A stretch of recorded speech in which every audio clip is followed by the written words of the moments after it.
So it's a beautiful wintry day today with just a few clouds in the sky, just like the forecast had said.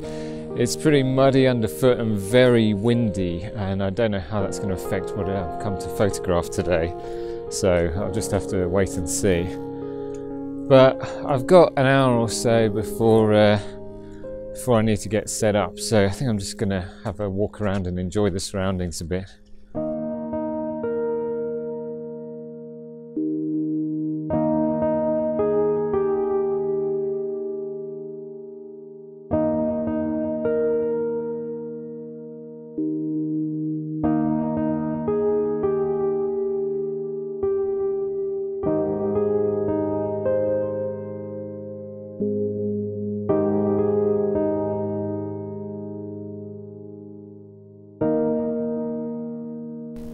I've never photographed what I'm going to photograph today before, so I'm quite nervous and excited because it can be quite unpredictable, and there's no telling whether I'm going to get a shot out today or not, so we'll just have to wait and see. But I'm going to go and get set up soon. I kind of know where I'm going to set up because I've been to this place before and had a bit of a recce, so it should be quite a nice, relaxed afternoon.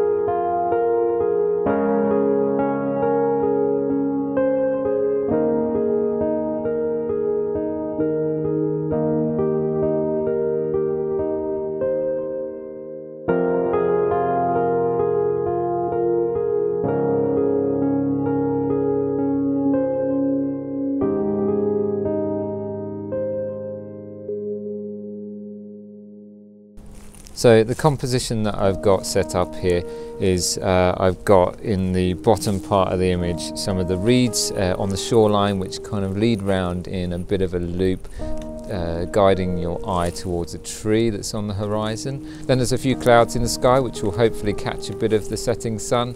We'll see how it works out because there's actually some cloud on the horizon now.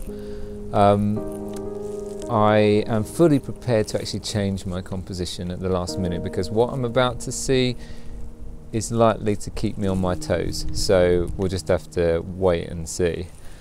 Settings wise, you may be surprised to hear that it's not going to be a standard landscape photography settings. I've got ISO 1250, yeah, I know. That's so that I can actually keep my shutter speed fast enough for what I'm going to photograph. Shutter speed I'm actually kind of ranging in somewhere between 200 and 250th of a second.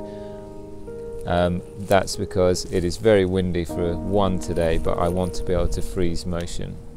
And I've also got my cable release so that I can just keep snapping away because I think I'm going to be taking a lot of images. Now, just got to wait.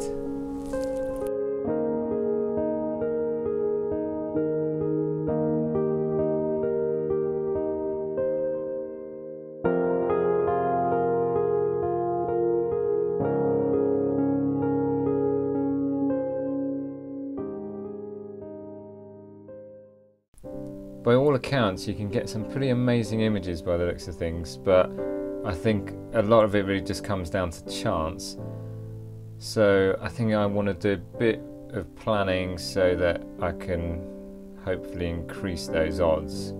In terms of planning the video, I have to think about what equipment I'm going to bring with me, and I know for a fact that there's not going to be any extravagant or dramatic drone intro to this one, because flying the drone in this place would disturb the residents considerably and be very dangerous, in fact. I think I'll just take a standard zoom and my tripod and cable release, but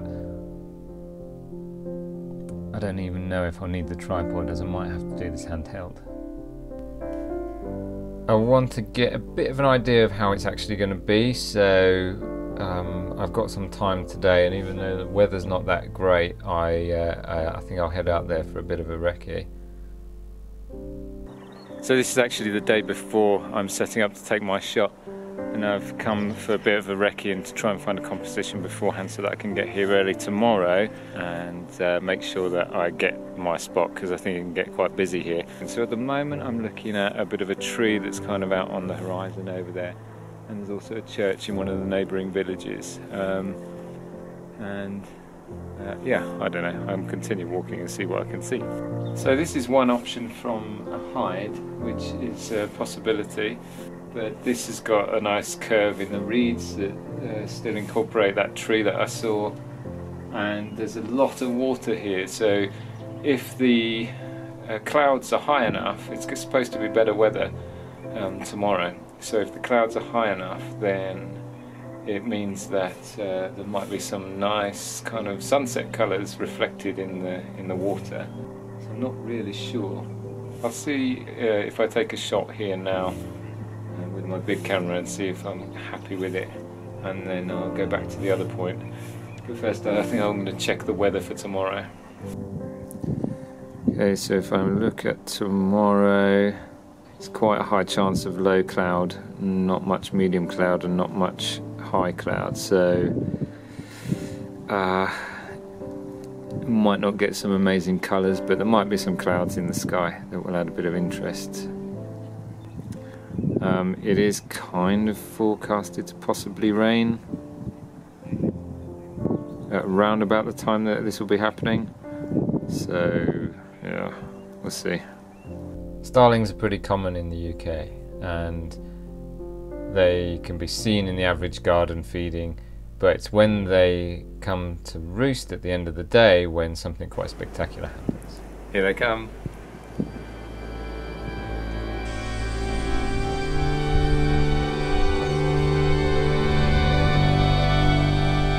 The elegant and abstract forms that they produce is called a murmuration, and it can consist of hundreds or thousands of birds as they all flock to go and roost, often in reed beds or sometimes industrial areas too, like piers. And the reason that they do it, it's thought that it is to create safety in numbers in the evasion of predators, but for us it's just this aerial spectacular which has infinite number of forms and shapes that are produced.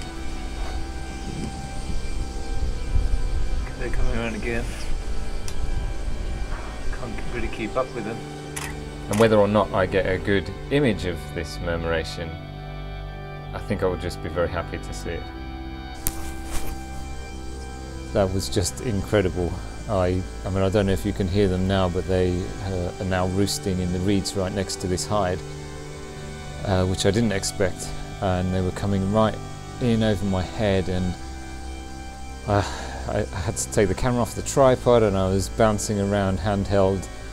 I have no idea if I've got any good images at all, but at the end of the video you'll find out. So obviously this was a little bit different to landscape photography. I hope you enjoyed it, and if you did, then please do give it a thumbs up and give me a comment.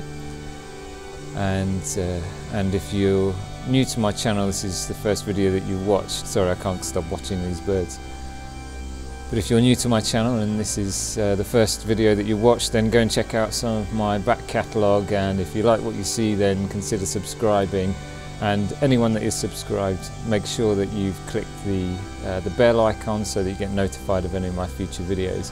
And I really appreciate everybody that shares my videos across social media. It's nice to reach such a diverse and international audience. So I'm going to look through my images and see if I managed to get anything. It was really spectacular.